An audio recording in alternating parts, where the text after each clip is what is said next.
as well. I'll send that out if anybody wants it afterwards. But I'm so happy y'all are here. I'm so excited to be doing this. Um, just a couple of like quick little housekeeping rules would be to keep the microphones off for the presentation. This is like every bit of an hour and 15, hour and 20 minutes. So just so we can get through it. But if you do have any questions, there's a chat feature. So you can type into the chat feature and there's going to be like a couple times when we're stopping to do like some journal prompts. So if there's questions when we get to that, when you guys are like doing some journaling or whatever, I'll go ahead and answer those questions. And then I also save some time at the end for questions if anybody has any. So I think that is it, but we will go ahead and get started and I'll admit people as they come in. So I'm Hannah. This is the Food for Thought workshop, and let me go ahead and click over. So I know that I have people coming in from a couple of different, like I know that I have some people coming in who already have healthcare experience. I know that I have people who are coming to this who are like really brand new to all of this. So I want to preface and say the first thing is you don't have to memorize everything. You don't have to like write everything down. Like I said, this recording will go out later if you want it, but just to be open to the learnings, allow the seeds to be planted. And then another thing, like healing, doing this work isn't like trying to get there as fast as possible. This isn't linear. It's an unfolding that we come back to again and again. It's something that I come back to again and again in my own body as well. So I love this book cover, Oh, the Places You Will Go, because I feel like when we're on this healing journey, it's like, you know, there's this first ring around and then we like learn something new and it's like the next ring around and we learn something new, right? So we just keep kind of like learning and like getting closer to the center as we go around. So even if it's one thing that you take away from this presentation today or one action step, that is enough. And I will say it is like a kind of hefty presentation. It's about the body, food, and mind. And I was trying to think if I wanted to like separate them and make them something on their own, but they really are so interconnected, which is why the presentation has as much information in it as it does. So, all right, what are we doing here, right? What is the purpose of all this? Why are we doing this presentation in the first place? So, first and foremost, I worked in the hospital. I was a nurse for several years. I worked on a lot of different floors, and we were just starting to see, like, even in the nursing realm, even in conventional medicine, there's this uptick in chronic illnesses like diabetes, heart disease, cancers, autoimmunities, infertility, mental health, depression, anxiety. It's like at an all-time high, right? So I was seeing lots of people come into the hospital system, lots of people like maxed out on medications, but still not feeling better, still not achieving healing.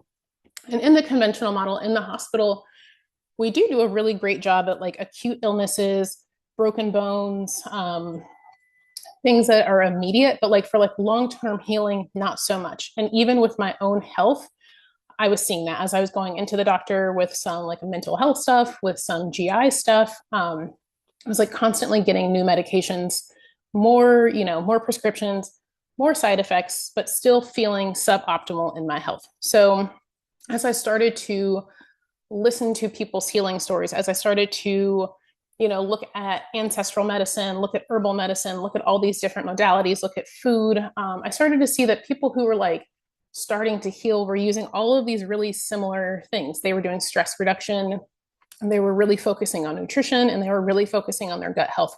So myself included, when I started to compile all those things together, my gut health got better, my mental health got better, right? Like all of my symptoms kind of started to subside. And so just by addressing those key pillars of health. So what are we doing here? It's like we're taking back our life, we're gaining back our vitality and our energy, and we're getting on the journey to feeling whole again. So a little bit about the agenda, what we're going to be going through today. It's going to be like we're going to start off with a little bit of science, a little bit of like digestion and pathophysiology and how the body works. And I think that's really important because even when I was working on a GI floor, I had people who maybe had GI issues for going on 10 years, but still didn't know how the GI system worked. So I do think it's important, like when we know how the body works, it really makes us like, oh, like more apt to the healing. We're going to be talking about how food and stress affect the body. We're going to talk about how to choose high quality foods. I feel like there's a lot of buzzwords with inflammatory foods, anti-inflammatory foods, and then building a plate for sustainable energy for throughout your day, just so you're feeling better. And then a little bit at the end, how beliefs or like limiting beliefs may be preventing you from your own health. So we will start off with digestion. Don't want anybody to get overwhelmed by the photo on the side, but we have to start off by first and foremost, the GI tract, the digestive tract, it's all one long connected tube. And I think, like I said, even when I was working on a GI unit, a lot of people think that it's separate, but in fact, it is all one connected system. So digestion, it starts at the brain. 10% of our digestive process, it's called the cephalic process. It all starts in the brain, right? So the brain perceives it's time to eat. Maybe it smells food, it sees food, and it will start to tell the body to secrete digestive enzymes and things to prepare the body for a meal. And when I say the word enzymes, I want you to think of, let's say that like when we take food in, and let's say it's one like big protein. And if we think about like that being like one big Lego structure, what enzymes do is they come and they cut that into smaller pieces with the whole point of breaking it down into its single like Lego block, if that makes sense. So the brain will start to release or tell the body to release those digestive enzymes. It's time to prepare for a meal. Next, we come to the mouth, like we actually put food into our mouth. We have teeth for a reason, to chew our food, to break it down into smaller pieces. Also, our saliva has those like similar digestive enzymes to break down food. We swallow through the esophagus, and then we're coming down to the stomach. And in the stomach, we have stomach acid, which will coat our food. And so if there's any bacteria on our food, any pathogens, that acid will kill it off. Acid in the stomach is actually really, really good. We want it there for that reason, to kill off all those pathogens. Also, acid in the stomach is what activates the enzymes in the stomach to break down food. So if we're constantly taking like acid blocking medications or PPIs, it won't let those enzymes activate. And those enzymes are responsible, like we said, for cutting things down into smaller pieces, right? To get them into those single elements. After the stomach, the food is pushed into the small intestine. So it's still all connected, right? We come into the small intestine. And by this point, the food should pretty much be broken down into its single parts. So what do I mean by single parts? So we have things that are carbohydrates, and we're going to talk about these later, but we have carbohydrates, we have proteins, and we have fats. And carbohydrates, its smallest piece is glucose. Proteins, its smallest like little Lego piece is amino acids. And fats, its smallest function is cholesterol and free fatty acids. And these are all of the building blocks that the body needs. And they need to be in these single little Lego pieces. They are single elements in order to be absorbed into our body, right? So the digestive system is kind of like this one connected tube that is like the barricade from the outside in, right? And that small intestine is what's saying like, yes, this is now able to come into circulation, come into the body. After that happens, whatever isn't absorbed then goes to the large intestine, still traveling down. The large intestine will pull over like whatever water it needs for hydration, and it'll pull over electrolytes. And then from there, whatever isn't needed is excreted out of the body as stool. So what is the purpose of digestion, right? We're taking food into our body. It's to break down all of those nutrients into its smallest pieces so that the body can use it as the building blocks that it needs. And I do want to just draw a little bit of attention here because we're going to be talking about this later. If you see where it says like accessory glands, that is where the liver sits. And the liver, so we have like, we're in this circulation, right? If the body picks up any toxins, anything that the body doesn't want and it wants to get rid of, it will either try to sweat it out, we will pee it out, or the liver will put it into bile from our gallbladder and it will drop it into the small intestines. So then we can also poop that out as well. So building blocks of life, right?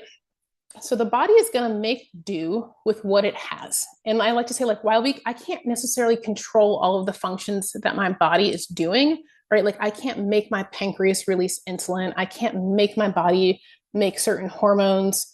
I can't make my kidneys do, or like I don't have control over those things necessarily. But what I can do is I can give my body all of the proper nutrients it needs, all of the building blocks that it needs, and let it do its work and work its magic, right? The body always wants us to survive. It always wants to thrive. It always is trying to find balance and homeostasis. Like the body is not against us. It's just doing what it can with what it has.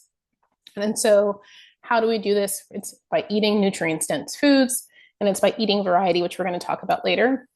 But I just wanted to draw attention to, if we look at this middle picture, and this is the things that are broken down, like this is the small intestine when things are in their smallest form, right? Like this is the glucose that was broken down from carbs. This is the amino acids that was broken down from proteins. And they get to cross over the small intestine and then come into the blood supply and then go up to the liver, right?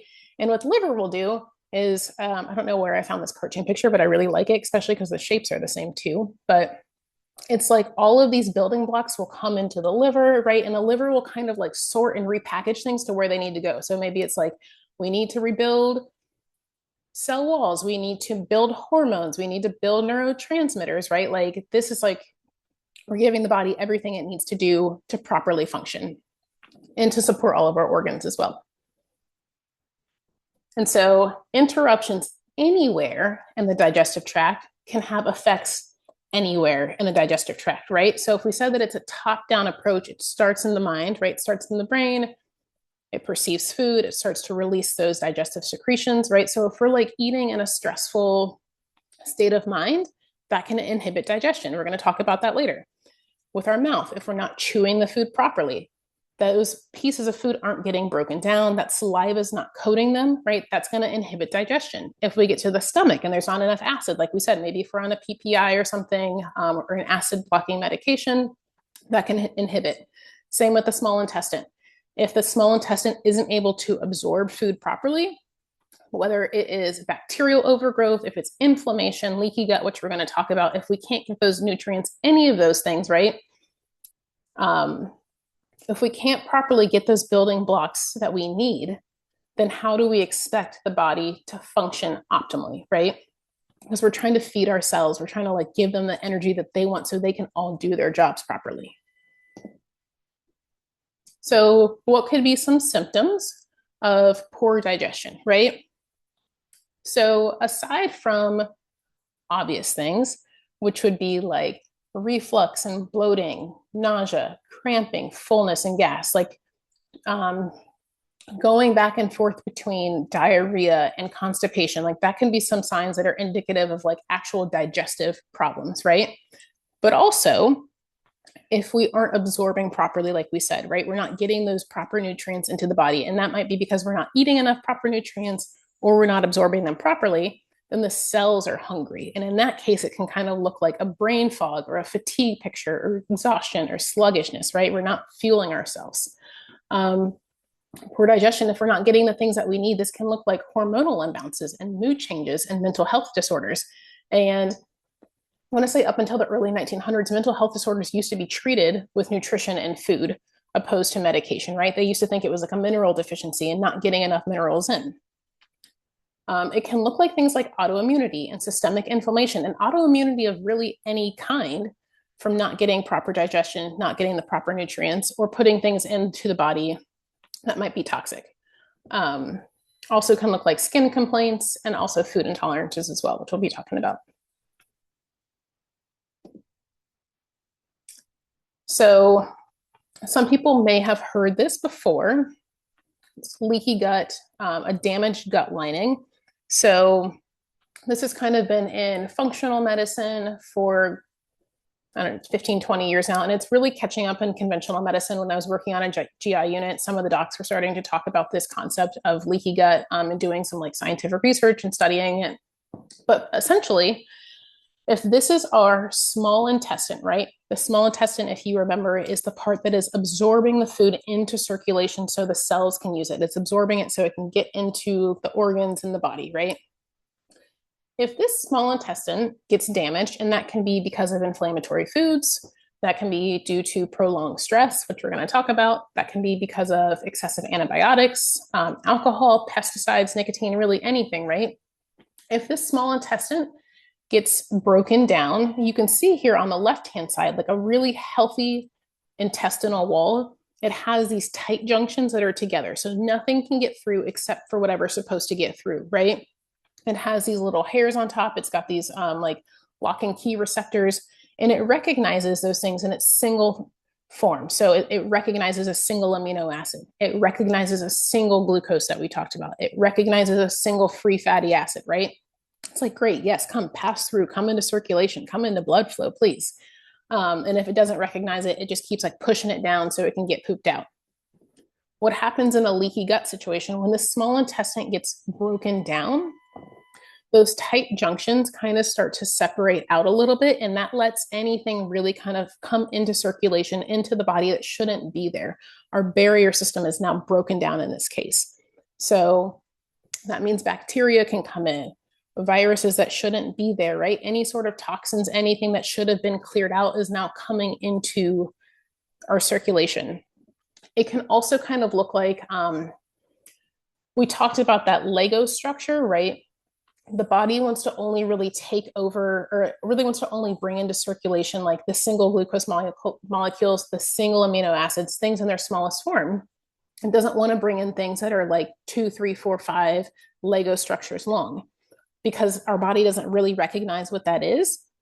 But in this case, things can kind of slide through, which we'd call like undigested proteins, right? Like those things can come into circulation. And when that happens, the immune system starts to kick on. The immune system's like, we don't know what this is. Or the immune system's like, there's a lot of like bad bacteria in here. There's a lot of toxins in here. There's a lot of undigested proteins, things that we don't really recognize. The immune system will come online, come into full gear, because it's going to try to get that stuff out of the body. And when we're talking about the immune system in the like in the acute or like in a short term, the immune system is wonderful, right? You get a splinter, the body sends like a lot of like blood down there. It's sending some nutrients down there. It's trying to push it out. Maybe it's trying to clean out that wound. The immune system in that case is wonderful. But in this case, if it's something that's happening over and over and over again, right, then the immune system like really is like ramped up and like not really doing its job properly. And in that case, it can lead to systemic inflammation. It can look like really any sort of autoimmunity, right? Because the body, when the immune system is so revved up like that, then it starts to attack its own cells, and it can attack anywhere. It can attack connective tissue. It can attack the thyroid. It can attack the joints. So that can look like RA or fibromyalgia or IBS or lupus or really anything, right? But this leaky gut can also just look like hormone imbalance, fatigue, brain fog, new food intolerances, and chronic pain as well.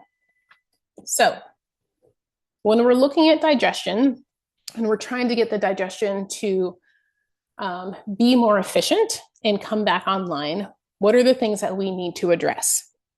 And if we look at these two pictures of a plant, I want to be like the one on the left, right? Like nice and perky. It looks healthy. It's like reaching for the sun. So in a plant, just like us, the plant has root systems. And those roots are what pull up any sort of nutrients from the soil and the ground, right? It's like taking what it needs so it can grow to be nice and strong and healthy and vibrant, which is what we want too. So for us, that's the gut lining, right? So if we're trying, so we would need to address our root system as well. Also in this plant, right, is the soil. Has the soil been nourished? Does the soil have the good compost that it needs? Is the soil getting the proper amendments that it needs? In our body, that looks like, are we getting the right nourishment, the right foods that we need for that root system to pull up, right? Because even if our root system, even if our small intestine is intact, but we're not fueling it with anything for nourishment, that plant isn't going to thrive. And then last but not least would be like, are there toxins in the soil? So let's say that this plant is growing next to like a waste plant factory or something toxic like that, right? And they're like dumping a bunch of stuff into the soil. Typically, nothing is going to grow around there because those roots are going to pull those toxins in, and that's not going to allow the plant to grow either. So we have to, with our own body, we're addressing all of these things as well, right? We're addressing our gut lining, we're addressing the quality of the food that we're putting in, and then we're also addressing the toxins as well. So first up would be addressing the root. Sorry, I did this presentation yesterday with my husband and my throat's all scratchy now. I don't usually talk this long, but addressing the roots, right? Addressing that small intestine, the thing that absorbs everything we need, addressing that gut lining, that leaky gut kind of picture. How do we do this? How do we rebuild the gut lining? So first and foremost would be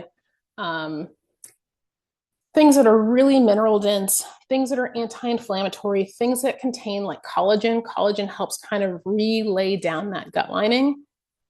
So I love bone broth. It's one of my favorite things that I do.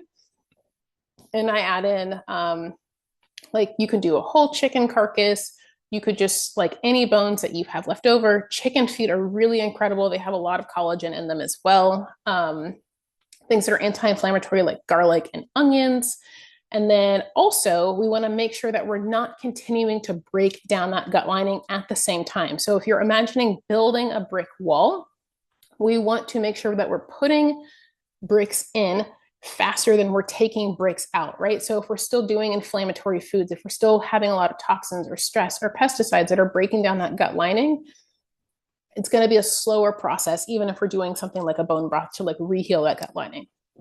Other things that I really like are herbs for gut healing. And those are things like marshmallow root and licorice root, because whenever you make them, they get really like mucilaginous, kind of like thick, and they help recoat that mucus lining. Aloe is really good for the gut lining. Calendula has historically been used for repairing damaged tissue internally. Chamomile and fennel can be really good, just like digestive aids. Ginger is a good digestive aid, and it's good for nausea. And then ginger and turmeric together are some of like the biggest anti-inflammatories that we have. Also, oat straw is nourishing and mineral dense, and nettles are mineral dense and an antihistamine as well.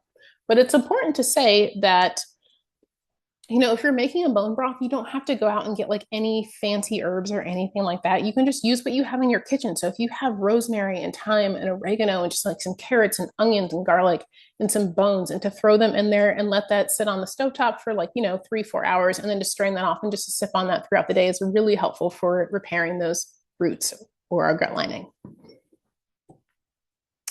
So next is addressing the toxins that we talked about, right? So we just live in a modern environment that has a lot of toxins and pollution, some of which we just can't avoid, and that's totally okay. But these chemicals aren't recognized by the body, and they can affect our hormones, they can affect our endocrine system, they can affect our immune system, they can damage the gut lining, lead to inflammation, and some of them have even been like considered carcinogenic, meaning like they can be linked to cancer, right? So as much as we can, we want to try to avoid harmful chemicals. And that would mean trying to use as much as possible like natural cleaners, skincare products, and decrease pesticides in foods. And I do like this website here on the bottom. If you go to their website and you say you're like, I'm looking for like a dish soap that's like not as toxic, right? It'll have a list for you from like A to Z, some of the best ones. Or you can even type in products that you have in your home, and it will rank them and tell you, if there's any chemicals in there that should be like somewhat alarming.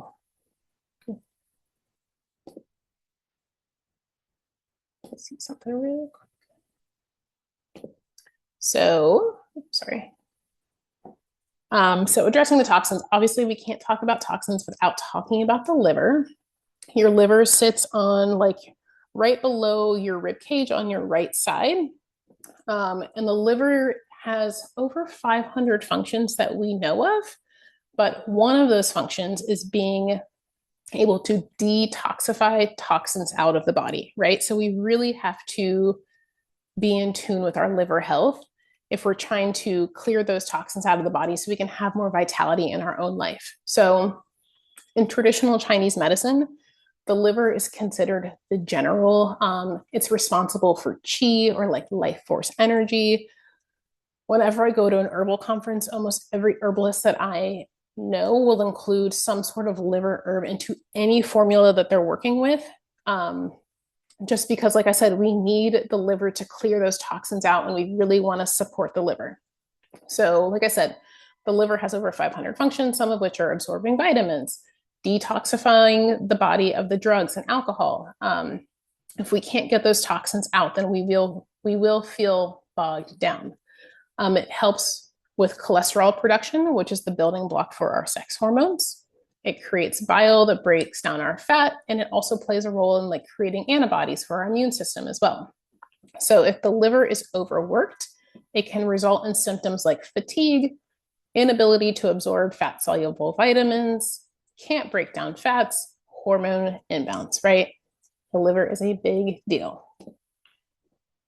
Things that we can do in our life to support our liver. So, when possible, just to decrease or lighten up that toxic load. So, decreasing alcohol intake if possible. We still enjoy a glass of wine from time to time. We still go out to dinner and like to have a nice cocktail dinner, a nice glass of wine, but just decreasing when possible, incorporating regular exercise and sweating out those toxins, avoiding excess chemicals and toxins such as like processed or genetically modified and pesticide sprayed foods when possible, avoiding environmental toxins, lawn pesticides, harmful household cleaners, body products, things with like dyes and fragrances, and then avoiding medications that are hepatotoxic or toxic to the liver when possible. An example would be like NSAIDs, so maybe just like not using them every day.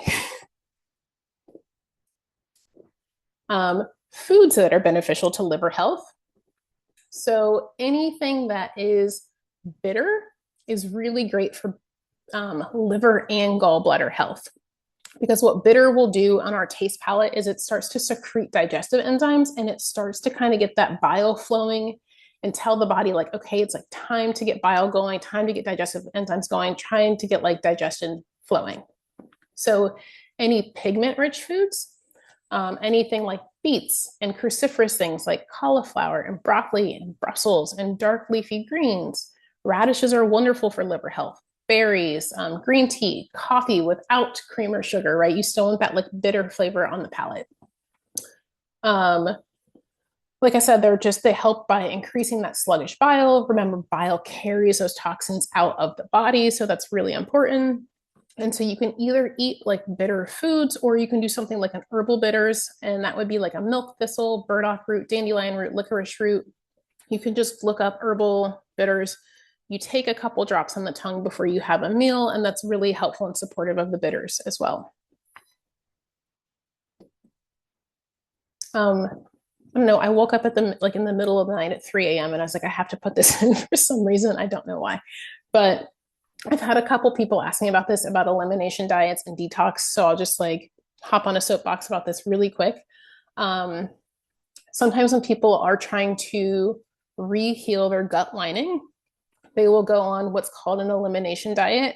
And so you really are like eliminating big triggers. And that's like gluten, dairy, beans, eggs, sugars, grains, nightshades, sweeteners, anything processed, right? It's a big deal. I've done it before. It's a lot of work. It's a lot of cooking and preparing, and you are taking a lot of things out and you're really just like focusing on whole foods. But when you do something like an elimination diet, right? Like let's say you cut those things out for 30 days is typically what people will do. And then around 30 days, you'll start to implement things in, like you'll start to put gluten back in the diet for like 2 or 3 days. And you see how you feel, right? And if you start getting any sort of like flare-ups, or if you have autoimmunity and it starts to flare back up, or if you start to get like migraines or something, that typically means like my body doesn't really want this right now. And then you might just like hold off for like another month to see if that gut lining like really starts to like heal and the body's able to tolerate it. Sometimes it might mean that like the body may never be able to tolerate it. Some things maybe we just aren't, everybody's body is unique. And sometimes that might just mean that like your unique body doesn't really want that type of food product in it. And that's totally okay, right? But the beauty in elimination diet sometimes is when you take all of those things out for 30 or so days, your body gets really, really clear. And it has a really great way of telling you when you start to reintroduce things, if they work well for you and not. So the other thing that I wanted to speak to was just detox. I get this a lot, like, what's a good detox protocol? people really want to like detox their liver. They're like, I want to do like a 14 days, something like really, like I just want to like clear out. And what I'm going to say about that is like, I'm in it for the long haul. I'm not in it for like a 14-day clear out just to go back to old patterns, right? Like, I want, like, kind of the purposes of this is like lifestyle change, right? To like feel sustainable, to feel good for a long time. So even if you do like a really big detox, but then back to similar patterns, that stuff is just going to keep showing back up again, right? The other thing with detox is the liver, if it can't process all of the toxins that come into our body, it will store them as adipose tissue, right? It's like we can't clear out enough. We're just going to store it so it's not in circulation, stores it in adipose, aka fat tissue, right? When we do a detox and we let the body gets clear and we start clearing stuff out, all of those toxins that had been stored then come back into circulation. So a lot of people who detox will say, I felt like I had flu-like symptoms for the first week, right? Like I had crazy migraines. I felt like I was super sick, right? Or they're like emotionally detoxing stuff. Like they're like, I was like up and down all over the place. So it's just important to know that like if you're going to do a really aggressive detox, that symptoms like that can come up. So like I said, I don't know why I woke up at 3 a.m. and I had to add that in, but there it is. So I think last but not least with the digestion piece of this is what goes in must come out, right? So we should be clearing our bowels 1 to 2 times a day. And it should look like this, like type 3 or type 4, right? Like smooth, comes out easily. Because remember, like the stool is clearing out toxins. We don't want that to stay inside of that. We don't want those toxins to stay in us because then the body will start to reabsorb them. So we really want to clear our bowels 1 to 2 times daily. Stool is a really great assessment of how your body is tolerating certain foods. So if you have like really pebble like hard stools and they're hard to pass, right? That could be a couple of things, right? Like it's like we need to consider adding more fiber. Maybe it's considering like just adding more water, right? If you're having really, really loose, watery stools, I mean, that could be an illness. It could be like a stomach flu, but it could also be a food intolerance when your body's like, I didn't like that. Something didn't sit right. And it's trying to get it out immediately, right? There's like slick floating stools could be that we're not digesting fats properly. And if like same thing, even with the consistency, we have to look at color as well. So if the color of your stool starts to change and like sometimes it can be pigment rich, it can be you're eating pigment rich foods. Like let's say you had beets, your stool might be kind of like red tinge. You're like, oh yeah, I had beets last night. Okay. But if you haven't had really pigment rich foods and your stool starts to change into like yellow, green, white spreads, like this is something that would be like a concern to maybe go talk to your primary care physician about and just to like further evaluate, because that means there's something in the digestive system that just is a little off kilter. So stool is free assessment information. It's good to use it. So if anybody has their journal, this is a good little like journal prompt time. It will just take a minute to kind of sit on this before we move to the next section. But now that we know a little bit about how digestion works, right? Like, what are some digestive complaints that you have in your life? It could be irregular bowel movements. It could be, feeling bloated or diarrhea or constipation, right? And is there anything that you think that you could incorporate to ease some of those complaints? So is it chewing food more thoroughly? Is it eating in a stress-free environment? Is it addressing the roots like we talked about, right? Like that leaky gut picture. Is it incorporating some gut healing foods or bone broths into your like regular routine? Is it incorporating some gut healing herbs? Addressing detox pathways, right? So is it incorporating liver health herbs or bitter foods with meals or reducing toxins as much as possible by looking at that like EWG website? So ask yourself, how would it feel to have healthier digestion? Why does that feel important to you? And then maybe like an action step or something that you could really incorporate into your lifestyle. And I feel like there's something in the chat and there's somebody in the waiting room. So I'm going to click over here for 1 second.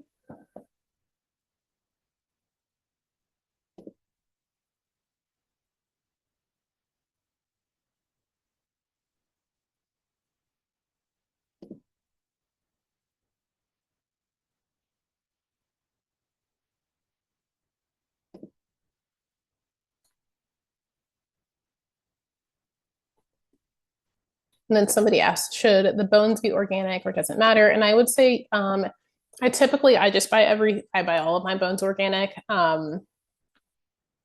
Just because just like we talked about, right? Like I don't want to bring in any sort of like toxins or any sort of like animals that maybe had like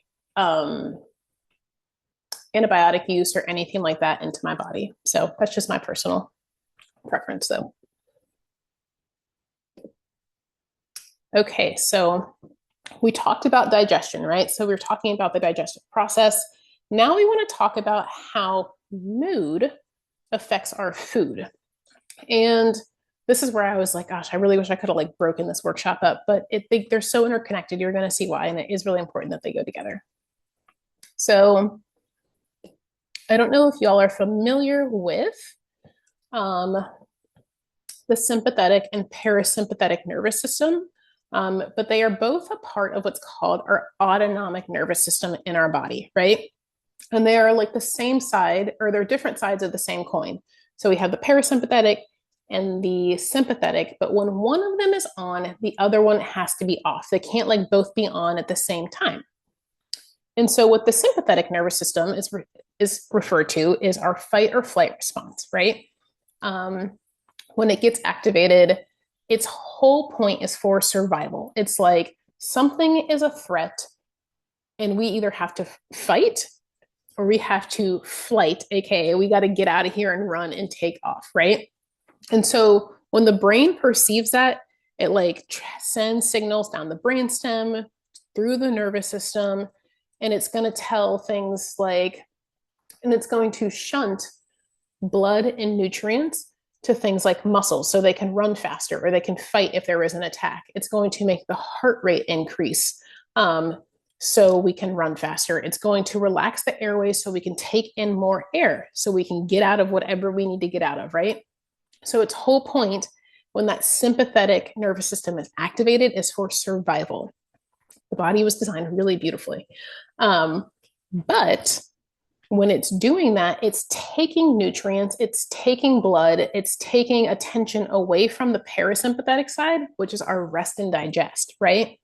So the rest and digest is what is responsible for stimulating saliva, stimulating those secretions, right? Those digestive enzymes.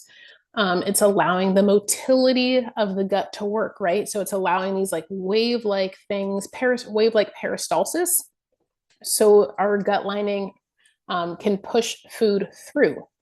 It stimulates the gallbladder and the liver to release bile. So if the parasympathetic nervous system is responsible for blood flow to the gut, enzymes are released to break down food and motility of the gut, what happens if it's not activated, right? Like what happens if we're constantly in a stress response? It's going to be an inability to absorb food. It's going to be dysregulated secretions. It's going to be irregular motility. And so overall poor digestion, right? And I like to say, even if you're eating like a really, really clean diet, but you're constantly in a stress response, your body's not going to be able to absorb as good as it should. A sip of tea.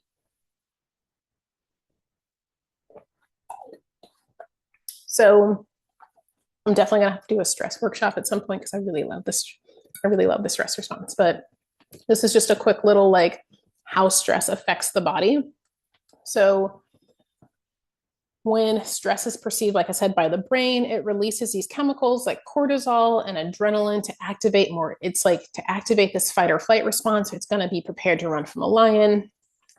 It wants to survive, and it's trying to look for any sort of energy possible to get out of the situation. Now, in our liver, we store glucose.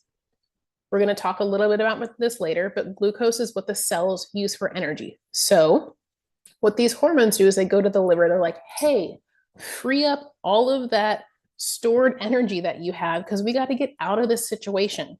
And the liver will break down all of it has that's stored and it will free it into circulation, right? This is really important if you are somebody who is a diabetic and you have trouble regulating blood sugar. It could really easily be triggered by stress. Other things would be like that, like we said, that increase in heart rate and respiratory rate feels like anxiety to a lot of people. It can increase blood pressure. It will inhibit digestion. Like we said, it's going to turn off that parasympathetic. It's going to inhibit digestion. Some people even have like nervous diarrhea, like they get into a stress response and you might try to eat something and the body's like, we don't have time to process that and we'll send it right back out, right? And the inability to absorb food.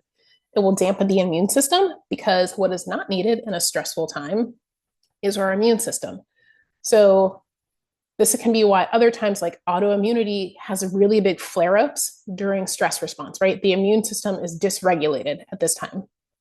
And then also it breaks down when those stress hormones are released, it breaks down tissues to free up stored energy. It will break down muscle. So some people say like, I can't put on any muscle or they're losing muscle mass. And it will also pull from the gut lining, leading to that leaky gut picture that we talked about earlier. Other things that stress will do is it will affect hormone imbalance. So this can look like irregular periods and infertility as well. I'm going to say it just like one more time, right? If the stress response is activated, our rest and digest response is not.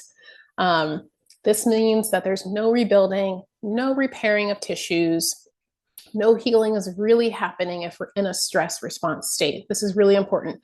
No reestablishing the immune system and regulating the immune system, and unhealthy digestion. So stress is catabolic, it breaks down, opposed to building up the body, which is what we want to do. And if we think about a bank account, if we continue to take withdrawals from a bank account, right? Like if we continue to have stress responses and we continue to take and break down without depositing and filling back up, right? Without putting any nourishing foods in, without any sort of stress reduction, like what's going to happen to that bank account? It's going to be in the negative, right? I think a lot of times, like we see in our society, like we're like, oh, like we need to get a hold of our stress or like stress management, and we kind of like blow it off.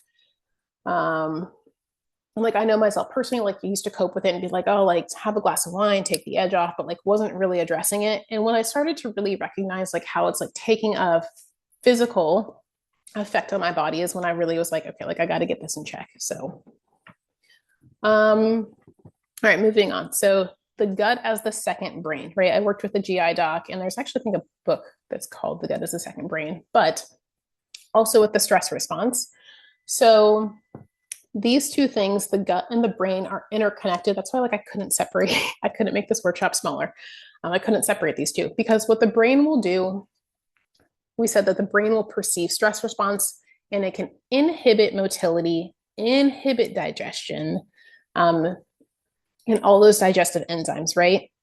But also we have the GI system here. This is the small intestine, the thing that if it's not properly absorbing, then we're not getting enough of those building blocks. We're not getting enough of those nutrients, the vitamins, the minerals to make those hormones, to make those neurotransmitters that the brain needs, right?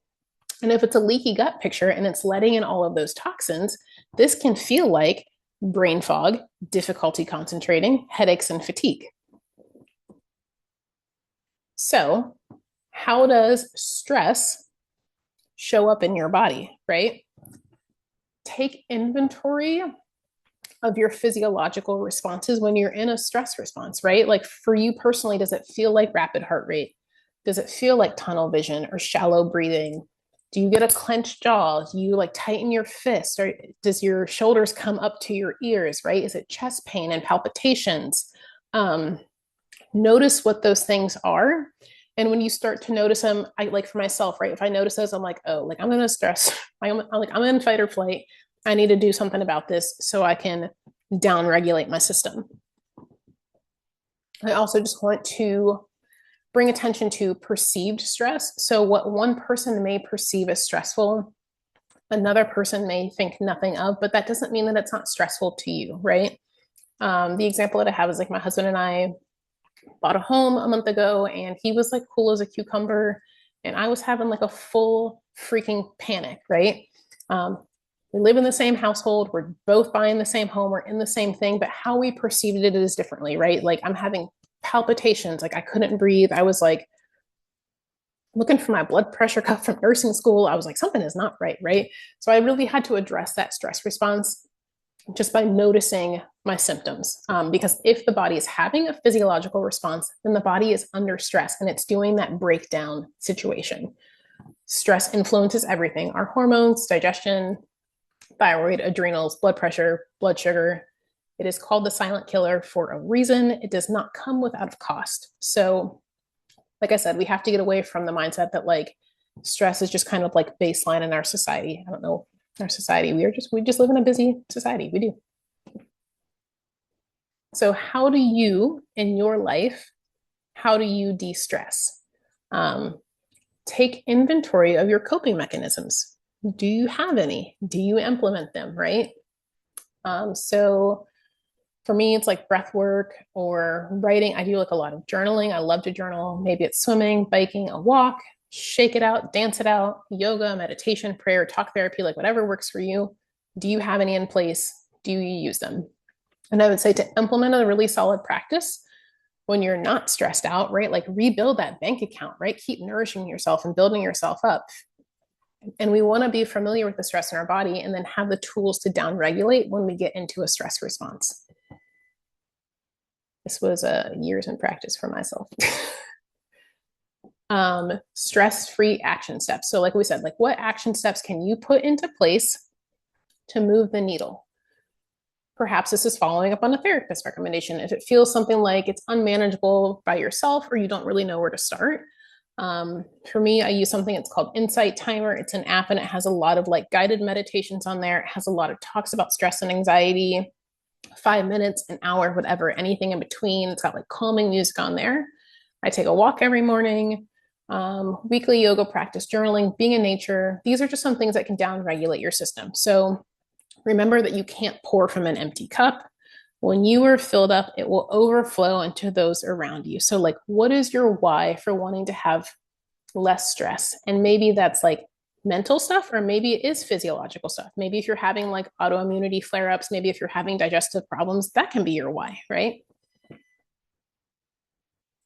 Some of my favorite stress-free herbal support, and I just want to put a caveat that we cannot out supplement a stressful lifestyle by just taking herbs, right? I get this, like people text me a lot and they're like, this is like probably one of the biggest things that I get, like, what are the herbs for anxiety, right? And I'm like, heard, there are some really, really great ones. And also, are you doing the work? You know, because like herbs aren't going to do everything for us, but they can be like really wonderful, like cherries on top, right? So some of my favorites are ashwagandha. It's an adaptogen, meaning like it just like helps us to adapt to stressful lifestyle. Milky oats, which is a nervine, good for the nervous system. Frazzled energy is really good for milky oats. Ginseng, skullcap is really good for anxiety. Tulsi and lemon balm are both really uplifting and kind of like brightening feeling.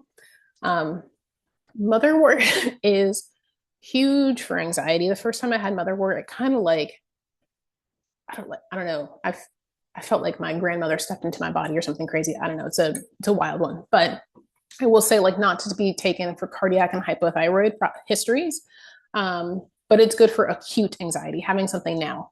Rhodiola, medicinal mushrooms like cordyceps, chaga, lion's manes, those are all adaptogens. And we do a mushroom hot chocolate, which is my favorite. So we do, it's like cacao, cocoa, chaga, lion's mane, some cinnamon, sometimes some ashwagandha and sea salt, and do a hot chocolate. I love that.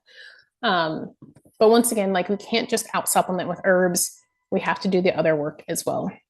And I also say like when I'm taking, what I like to do, what's fun with herbal medicine is like you can go get a couple of these at the store and just get like a small amount, get an ounce, right, of Tulsi, grab an ounce of ashwagandha, and I would just take them by themselves and see how they feel in your body. Take them for a couple weeks. And then you can kind of like mix and match and do your own alchemy in your kitchen. It's a lot of fun. Okay, so stress journal recap. This is bringing the journals back out. Like I said, I love to journal, and I think putting pen to paper really helps me like take action steps. So remembering if we're constantly in a stress state, then the body and the mind will not be able to rest and repair. Stress of any kind, so whether that be physical, emotional, dietary, toxins, lifestyle, will activate that physiological response and will break down the body. So how would you rate your day-to-day stress on a scale of maybe 1 to 10?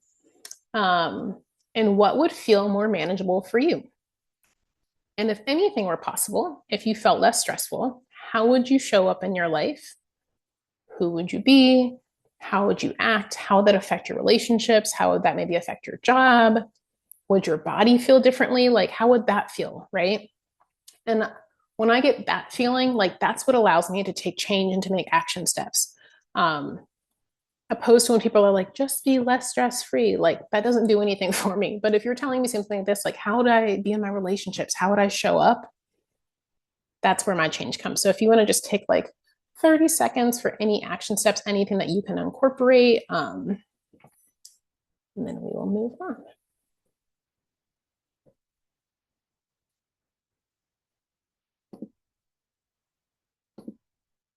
I can't see y'all, but I hope you guys are still doing okay.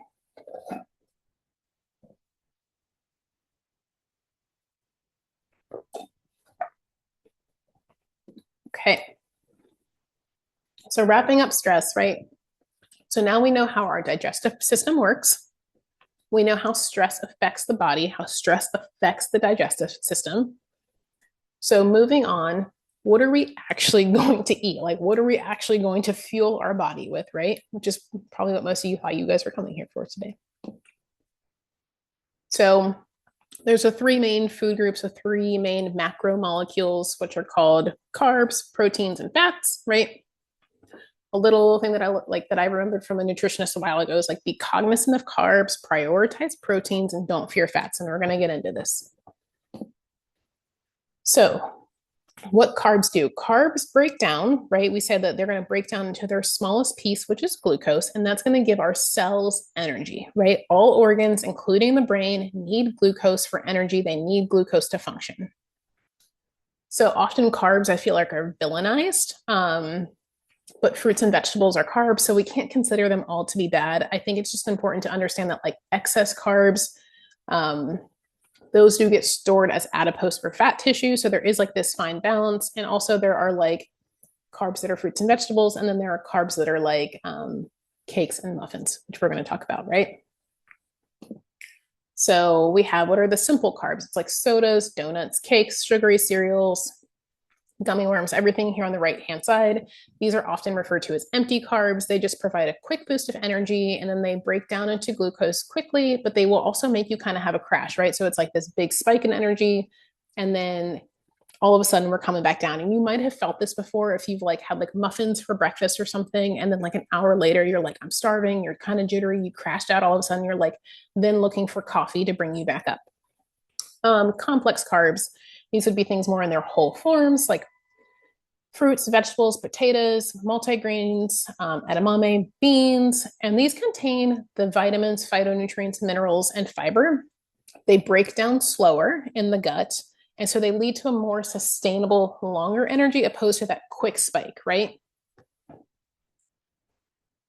So when we're bringing carbs into the diet, we want to aim for 30 different types of fruits and vegetables per week.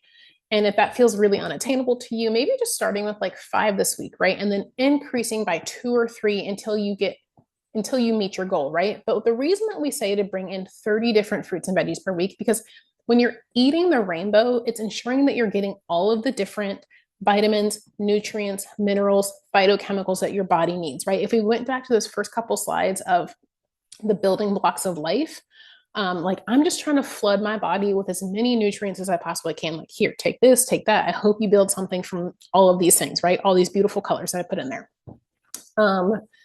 And easy ways to do this are making things like a quiche with 4 or 5 different vegetables, doing stir fries, soups, stews, snack boards, cutting up, some carrots and broccoli and hummus and whatever, and putting it on a snack board together, berry bowl, smoothies, juicing, all that's really good ways to get different colors into the diet. Signs of imbalanced carbs. So the body wants this, like we said, it wants just the right amount of energy to fuel the cells, but not too much, right? Because we said when we have too much, it gets stored as fat cells for energy use later. And if there's too much, there's this mass amount of insulin's released to bring the glucose back down. So that's when we're getting this like yo-yo up and down kind of like crash throughout the day, right? We are looking for sustainable energy throughout the day, not these up and downs. And also this up and down is like a stress response to the body as well. So assessing your energy levels after meals is a really good way to kind of recognize, right? Like, are you eating and are you feeling like shaky and dizzy and crashing? Are you really hangry before meals? Are you requiring coffee, requiring stimulants to get you through the day, right? Because all of these things can be signs of poor blood sugar regulation and maybe either too many refined carbs or too many naked carbs, right? Carbs on their own, or too many of those like muffins, cakes, sugary things. So the next food group would be fats, right? Brain, 60% fat. Fats rebuild and repair cell walls. They are needed for the absorption of vitamins D, A, K, and E. They are needed. Cholesterol is the precursor to all sex hormones like estrogen, progesterone, testosterone, etc. And they are a slow source of energy, but the most energy efficient. I feel like in our English language, this becomes confusing because other languages have a different word for like fat that we eat and like abdominal, like body fat, right? And so I hear from a lot of people, especially women, like, I avoid eating fat. I eat low fat. I eat no fat because I don't want to get fat, right? And that's just it's not true, right? Fats are really vital for rebuilding the body and repairing the body and then getting those good vitamins absorbed. So signs of too little fats would be like the inability to absorb those vitamins. And also, this can be linked to infertility and hormone imbalance because we're not getting enough of that cholesterol, which we said was the building block for all of those sex hormones. So we don't want to get our fats from highly processed snacks, fried, greasy foods. We want to get our fats from really clean, natural, organic sources without hormones and pesticides. If you remember when we were talking about the liver, and this goes for all mammals, when the liver can't clear toxins out of the body, it stores them in fat cells, right? So, same with animals, it will store toxins in fat cells. So, I want to get my fats from really clean animal sources. I don't want to bring those toxins into my body. So I'm looking for things that are organic and pastured, grass-fed, grass-finished. A lot of our meat now, we like talk to a farmer, like, what are your practices? Are you using antibiotics for your meat? So examples of fats, though, are things like cold-pressed olive oil, coconut oil, avocado and avocado oils, a variety of nuts and seeds. You can make like a nice little trail mix at home, take it with you in the car. Fish, mackerel, salmon, tuna, sardines, herring, ghee, butter, pasture-raised organic animal fat, so like beef tallow, lard, duck fat. I cook with a ton of duck fat, chicken fat, and then eggs. The yolks contain the fats, the whites contain the protein. So proteins, right? This is the third of the three food groups. So proteins, their building block is amino acids that we talked about earlier. There are 20 different amino acids that our body uses, 9 of which of them are essential, meaning that our body can't make them and we have to get them by eating them and bringing them into our diet. We have to consume them in our food, right? This goes back to when I talked about like, I can't make my body make these proteins, but what I can do is I can give it like all of the amino acids that it needs, right? I can eat a lot of protein so it can make all of these things in my body, because what proteins do in the body is they make cell walls. They are our antibodies and they make in the immune system. There are clotting proteins for bleeding, repair muscles and tissues. And they're the building blocks for our neurotransmitters like serotonin and dopamine, our feel-good hormones. And they replicate and transcribe DNA. So proteins are a big deal. Signs of protein deficiency might look like brittle hair and nails, feelings of weakness, prolonged recovery, poor wound healing, fatigued, anemic, frequent illness because there are antibodies, right? Edema, potential hormone imbalance, blood sugar imbalance, neurotransmitter imbalance, etc. So we got to get proteins in. Where are we going to get them from, right? We can get those complete proteins, those complete amino acids, or the essential amino acids from eating meat, fish, dairy, and eggs. If you're a vegetarian, you can certainly get all of those essential amino acids that you need. You're just going to have to mix and match a variety of different protein sources to get those. You can get them from the beef, pork, lamb, chicken, duck, turkey, eggs, fish, kefir, yogurt, sour cream, cheeses, nuts and seeds, seeing like a little bit of an overlap here. Grains like buckwheat, bulgur, quinoa, amaranth, barley, beans, lentils, edamame, hummus, and then tofu and tempeh. And I'm like, okay, if anything, we're going to eat organic, I would definitely say these because soy is one of the most highly sprayed pesticide foods. So just really making sure you're getting a clean source of those soy products. Okay. So we have discussed the 3 food groups, carbs, proteins, fats, right? Now, how are we going to differentiate between like high and low quality foods for the body, right? These are some buzzwords that you may have been hearing, like inflammatory and anti-inflammatory foods.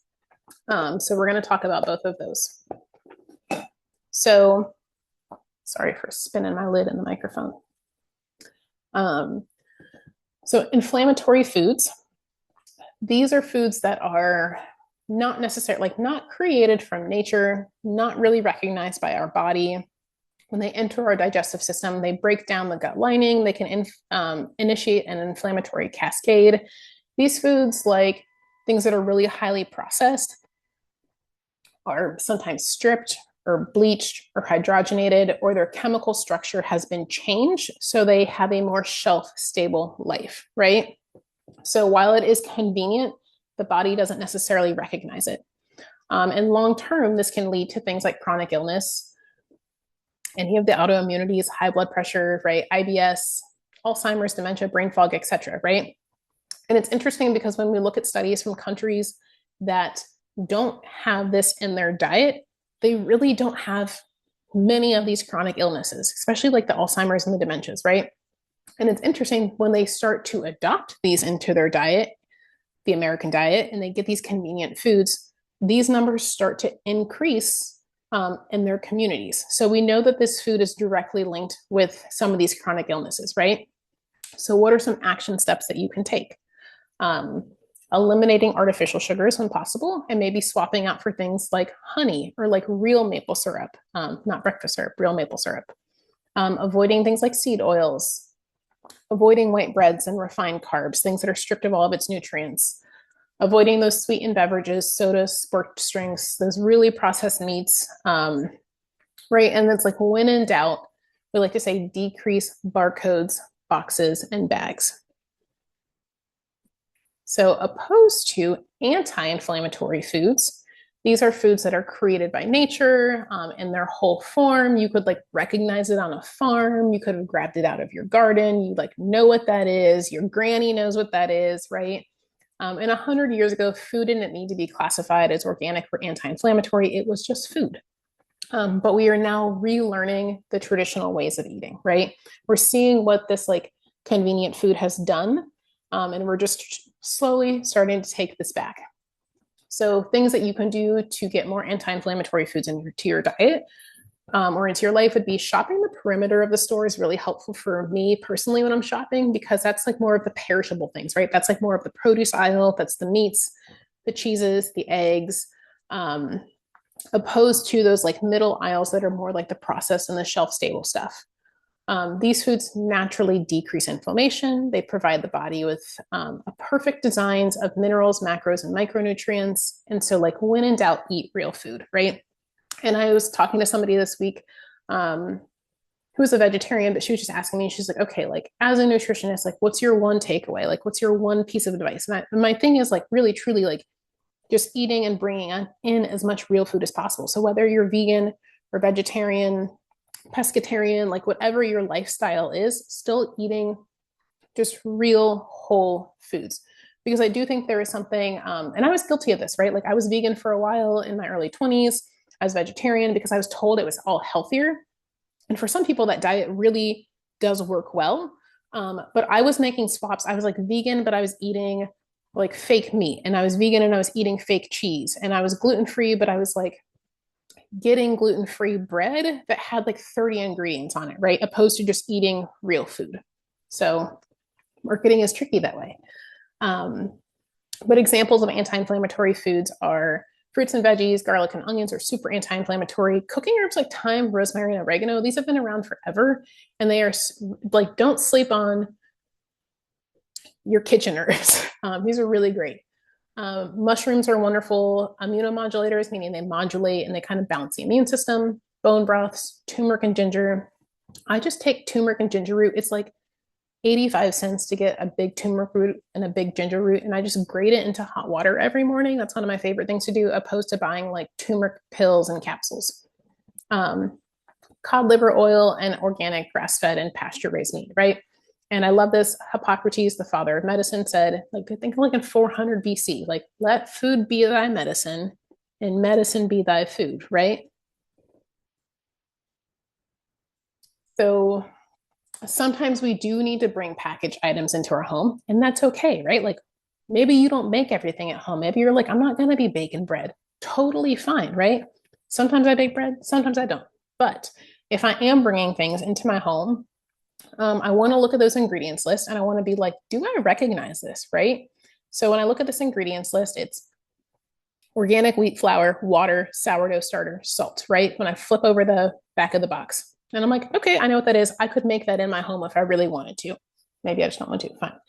Opposed to flipping something over and you get down here and it's like wheat flour, and then it's like reconstituted potatoes, soybean oil, and then it's all of these things that I don't recognize, right? This is like, I'm like, this is too sciencey to be in my food. And then you've got food colorings and preservatives and other things in here, right? So same thing. Could you make this if you brought this like with this ingredients list? Could you make this in your home? Would your grandma know what this is, right? So what we consume, the things that we eat, it matters. And just because something claims to be edible doesn't necessarily mean it's optimal for your body, your mind, and your energy, right? And so I want you to imagine, right, like if you have a car and you're like, well, I've got some leftover cooking oil I can put in it. Oil is oil, right? If you put that into your car, like how far would your car get? Would your car even turn over? Would it run, right? And the same with us. Just like we give our cars proper fuel to run optimally, to feel good, for them to continue to run, we need proper fuel to thrive in our daily life as well, right? Like we need the proper nutrients, the proper fuel, the proper food for our bodies.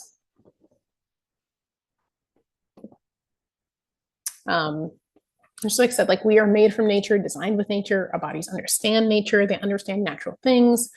Natural foods contain all the constituents our body needs, right? So have you ever looked at some things in nature and wondered why they kind of look like our body, right? And so whether you believe in like God, higher self, spirit, universe, whatever it is, to me, like this is always so miraculous that like food looks like the things in our body as well. And it's like mind blowing to me. I love it. It's like nature doesn't make mistakes, and the more natural things are that we can take into our bodies, the more vibrant and alive our bodies will feel. This has nothing to do with food, but I love it. I just put it in here because I just think this is so cool, right? Like nature and us, one in one, one in the same. All right, so I think this is our last section. So y'all are doing great. How are we doing on time? About 20 more minutes. All right. So we know the 3 food groups. We know what's inflammatory. We know what's anti-inflammatory. We know about digestion, stress, right? We know about all that, right? So we're going to take those food groups that we just learned about, and then we're going to learn how do we build a plate? How do we build a meal that sustains our energy throughout the day? So how to build a successful plate, right? Overall guidelines, 50% non-starchy veggies. And you can like do a quick Google search, like non-starchy veggies.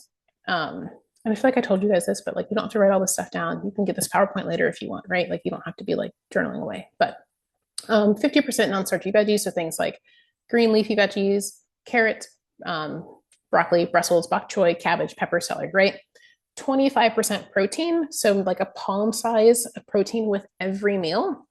or about 30 grams for people who weigh their food. I do not weigh my food. Um, and then the other 25% being complex carbs. So like rice, beans, barley, quinoa, potatoes, sweet potatoes, etc. Right. And then like a heavy drizzle of some olive oil on there. Maybe you make a dressing, like I make like olive oil and I take some white wine vinegar and I like shake it up and I like put it over the whole thing. Sometimes like a little bit of tahini. Maybe you throw an avocado on there for some fat. Maybe you cooked your food in a lot of like fats like ghee and butter, right? And then I'll top it all off with some sauerkraut or some fermented pickles because they have beneficial bacteria in them. Like I don't take a probiotic, but I do have like a lot of fermented food in my diet. So like kombucha, kraut, fermented pickles, because they have those good beneficial bacteria. And when I say overall guidelines, this is when I'm like, this is the intuitive part of this, right? Because this depends a lot on your age, stress level, if you have an active illness, if you're recovering from an autoimmune disease, right? Most people who that I've spoken to with autoimmunity typically crave a lot more fat and a lot more protein because they're trying to rebuild tissue. This depends on how much you exercise. So if you want to exercise like an athlete, you have to fuel your body like an athlete as well, because exercise is stress, it's catabolic, it's breaking down. So we need to fuel and put food back in. So when I say intuition, it's just like assessing your energy after meals and adjusting from there. How does your body feel with this food? Eating for success, right? We're trying to aim and get those 30 veggies per week, a palm size of protein, adding healthy fats. Don't be afraid to drizzle on a lot of olive oil, cooking with animal fats, eating 3 meals a day, no skipping meals, right? Like when we don't get fuel, the body thinks that's a stress response. It's like, where is my next fuel coming from? Where is my next meal coming from? That's a stress response to the body. It's hard as women, it's hard as moms to not do this. But as much as we can, carving out at least 15 minutes per meal, right? Like at least 15, putting it on the calendar, prioritizing yourself, eating without scrolling or conversations. Because when we fuel ourselves, like we show up better. Like if your boss is like, can you work through lunch? It's like, I'm going to show up better for you if I get to sit and enjoy my food, right? Like I'm going to fuel myself. I'm going to come and be prepared. No, I cannot work through lunch. I did in my 20s. I will not anymore. Eating slowly, mindfully, remembering that stress response and how that plays in with our food. And like find gratitude, find fun, find inspiration in your meals. Like this can be something that it's like, I'm gonna get on Pinterest, I'm gonna get some cookbooks, like I'm really gonna run wild with this, right? Like allow it to be really fun. This is just checking back in with assessing your energy after meals, right? So when we know food equals energy and fuel, so we want to assess our energy levels and then we're going to adjust our food accordingly to get that just right feeling in our body. And when you're first starting out in this, I started kind of with like a food journal, like these are the things I ate. 20, 30 minutes later, like, am I crashing? Do I feel good still? Right. So if we're waiting too long, if we're starving, if we're hungry, if we're shaky, we've waited too long to eat, right? Or if you skipped a meal and you're kind of having those feelings, the blood sugar's already dysregulated. Sorry, I'm going to blow this candle out. It's going crazy.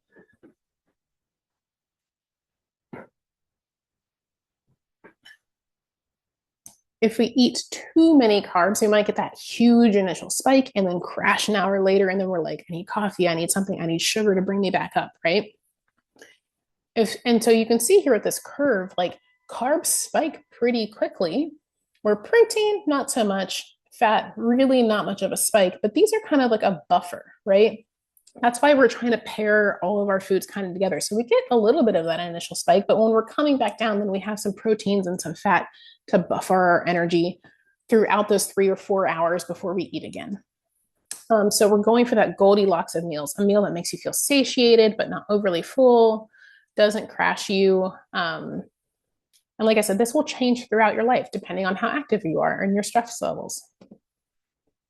So the purpose of this is not to have like to be on a yo-yo diet, but this is like a lifestyle change that entails eating quality food that gives you good energy forever, right? Like reducing any symptoms that you may have, right? Like that's the whole purpose of this. And so myself included, like I used to have reflux, a bunch of GI stuff. I wanted to take my gallbladder out. Prescription medications, right? And so, but when I started, and I did like a lot of the yo-yo diets, I did a lot of, like, counting carbs and vegan and all of these kind of things that were supposed to be healthier. But I now, like, I eat way more now than I ever have. I work out less. I used to work out a lot and do like hot yoga, and I was like really trying to lose weight.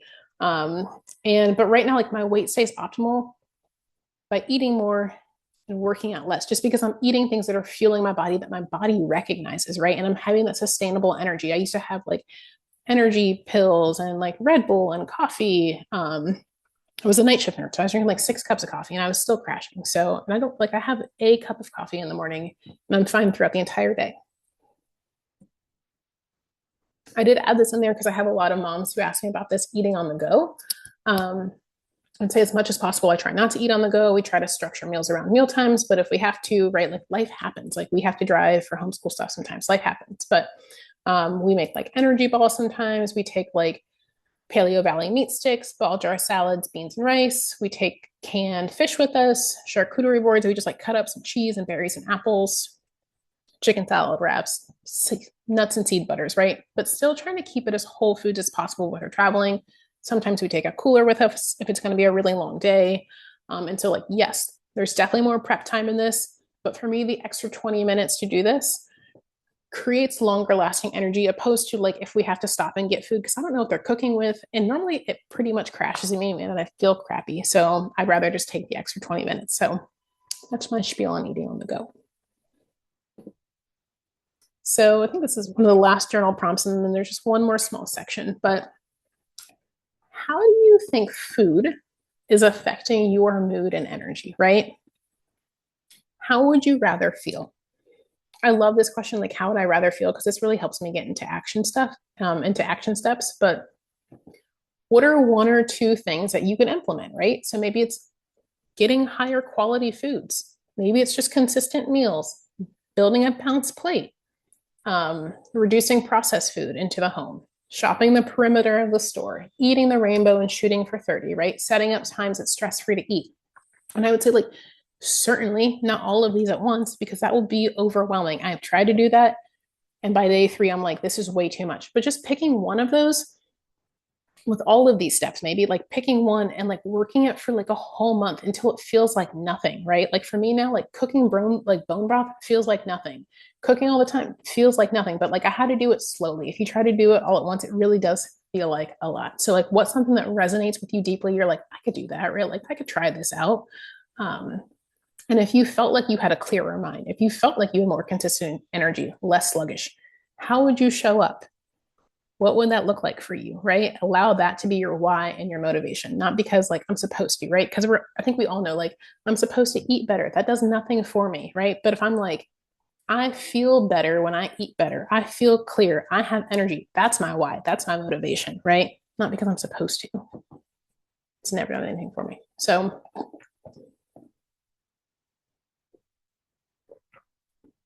we typically hear about all the things we should do for our health, right? Because I'm supposed to. But sometimes we don't. So why do we hold ourselves back from making change? This is just that last part that I was talking about, the limiting beliefs, right? Like what are some things that are getting in the way? So we know all the things to do, but we're struggling to make consistent change. First and foremost, what is your why, right? Like what did you show up for today? What is it about your physical or mental health that holds you back? What would more energy, less brain fog, anxiousness, whatever, what does that do for you, right? For me, it was like, I had points in my life that I was so tired, like I could like, it was really hard for me. I was a single parent to like be cooking for my daughter. Like I was like crashed in bed for like a long time, right? I had a lot of like up and down mental health stuff going on. I had no energy, right? So for me, like that was my why. I'm like, I want to be able to show up for my kid. How would you rather feel? Allow that to be your driving force. And then remember you are worth feeling good for. And I say that because sometimes we can hold ourselves back when we're trying to make change. Our ego and our mind starts to be like, ooh, this is different. I don't know. We're going to look silly, like whatever, you know, and it's like, we don't know. Like it feels uncomfortable to make change sometimes, but remind yourself that you're worthy of doing it. And I do want to take a minute to say, like, we will look silly. This was hard for me at first, right? Like the first time I went to a yoga studio, I was like, I feel out of place. Or I went shopping at Whole Foods. I was like, gosh, all these crunchy people. And like, I felt so judged. But first of all, like, that's their business, not mine. Nobody probably cared what I was doing anyways. And then I had to remember I'm doing this for me. Like I'm trying to feel better for myself. Um, so envisioning it, feeling it, embodying it, and then taking the action steps, right? Limiting beliefs, right? These are things that can hold us back. Being healthy is expensive or it's too time consuming. I hear this from people all the time. And my caveat to this, I'm like, so is chronic illness, right? Prescription medications, doctor's visits, like that's expensive stuff. Healthcare premiums. I worked in the hospital. People have bills out the wazoo. Chronic illness is expensive. It really is. So yes, the upfront cost of eating organic or like doing stress reduction, going to a yoga class, but that will also come back tenfold with your newfound energy and then the decreased risk of illness or putting the symptoms at bay, right? So for us personally, like we just eat out significantly less. About 90% of our food is cooked at home. We make all of that, like we make our coffee at home. It's like a $20 bag of organic coffee, but that lasts us for the month, right? Opposed to $5 a day for both of us. We pack our tea, pack snacks on the go, because eating out and coffee, like that stuff adds up. So like, what's the priority, right? If people say it takes too much time, and then I like my challenge is like, where are you spending your time? Because if I look at my phone sometimes, my social media will be like 3 hours. I'm like, I had time to make dinner. I had to hold myself accountable, right? So how would that feel to have more overall energy and have more quality time? And I know sometimes it's hard. You're like, I'm so tired that I can't make dinner. But just making like really small action steps. And when you get your energy back, then you're going to be like, now I want to cook more and I'm going to have more energy. Like now I want to do more, right? It just keeps compounding on top of each other. Same thing, right? Like if we argue for your limitations, you get to keep them. This is a quote that I heard, but I really, really like it because it's like when we tell ourselves these things, when we tell our mind, when we tell our brain these things, it's too expensive. We're just like, yep, it's too expensive. I'm not going to do it, right? I don't know how. Yep. Like I don't know how, right? Like when we tell ourselves these things, we get to keep those. And so I like to challenge these within myself because I used to be like, I don't like cooking, right? I used to hate cooking. And I had to challenge that and be like, I got some cookbooks. I learned from a friend. My husband cooks and like kind of showed me some things. Now I really love cooking, right? Or I don't know how to cook, right? Like there's free classes online. I don't know how to do yoga and meditation. Like maybe taking a free YouTube class. We have to challenge ourselves with these things, right? It's easy for us to point to somebody else and be like, it's so easy for them because ... But I want to remind people that like we all have stuff. And the example I like to give is I was in nursing school and people are like, how do you do it with a child? Meanwhile, I was like, I just do. I don't know, right? There's a dad in our class who had 6 girls under the age of 10. I'm like, how do you do it? Right. And he's like, because I have to, right? Like, because I want to provide for my family. Like, I just do, right? So we all have things. And so it's just like, we don't want to let that get, we don't want to look at somebody else and be like, well, it's easier for them, right? Because that's not going to get us anywhere. My caveat to that though is busy mamas, when you're like, especially busy moms with young kids, or if you're a caregiver to somebody else, I get it, right? Like this can be a little bit harder. But where can you reach out for getting solid support? Accepting help and support is not failure, but it's brave and courageous. And you have to remember, like, when your cup is full, it will overflow into those around you. So can you discuss with your partner, with your community, with your support team, like how important this is to you to take 20 minutes to yourself to de-stress, to really feel yourself, to like have time for a meal, right? How is that going to influence your family dynamic? Things that are free health, right? Walking in nature, dancing, breath work, YouTube yoga classes, meditation, prayer, that insight timer app that we talked about, journaling, drinking water, getting good sleep, being creative, coloring and painting, right? We like to buy in season. That's a little bit cheaper, buying bulk beans and rice. We buy all of our meat in bulk. We buy like a quarter of a cow. Next year, we'll probably get half a cow, but we buy our flour in bulk, finding friends who have chickens and maybe like swapping for eggs, right? Like there's some creative ways to kind of like cut costs on these things. This is the last slide, but doing all of the things and you're still not feeling great. Like, so some people come and be like, listen, like I actually am doing all of this stuff and I still don't feel great. At that point in time, then it's like, okay, we need to look under the hood and maybe like order some labs. Something else is going on. That's when it's good to work with a naturopath, working with a functional nutritionist, right? This is like why I'm opening up my one-on-one working with clients for things like this. But I want to remind you, like, before, because I did this too, like, so before we're like going to practitioners, we're getting labs done, we have to ask ourselves and hold ourselves accountable. Are we actually doing the things, right? Because the body, when it has everything it needs, it really does want to come back into homeostasis, right? Most of the time. If it doesn't, that's when we need to get labs done. But before you invest thousands of dollars in lab works because of brain fog or fatigue or whatever, right? You have to ask yourself, have I done the basics yet? Or am I like kind of hoping for a magic pill situation, right? I've been there myself personally. I get it. No, this is the last slide. So, like I said, the whole point of doing this presentation, sharing this information, is because the body isn't broken. A lot of times in healthcare, we are told, and I've seen like, you have this disease, you have this thing, right? But we're not explained to why we have it, right? And we're also not explained that the body always wants to heal, it wants to rebuild, it wants to repair. The body wants to thrive, and it will typically do that when we give it what it needs, right? So wherever you are on your journey, there's always hope.